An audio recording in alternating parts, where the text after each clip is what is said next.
On-farm storage is important for grain, for seed, and also for fertilizer. Today's Iron Talk will focus on one specific tool in fertilizer storage: liquid tanks. If you handle any amount of liquid fertilizer at planting time, side dress time, or really at any point during the growing season, you've learned two things by now. First, everyone else wants product about the same exact time that you do, and it's often tough to get what you want exactly when you want it. Second, dealers load up on product in the off-season because they can buy it cheaper, yet they charge you a much higher price per gallon in season.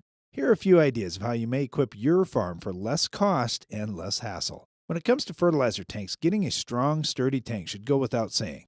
Next, have separate tanks for each product so you can store them without worrying about settling out and having the flexibility to change your blend next spring too. Then, be sure to have adequate capacity. Have enough tanks so you can handle a full load, plus have some room to go. Ideally, you have enough storage so you can go for 2 or 3 days while you're waiting for the next load to come.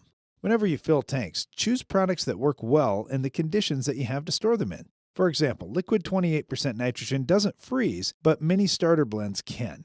If you don't have heated storage, you likely should wait until spring to take your starter.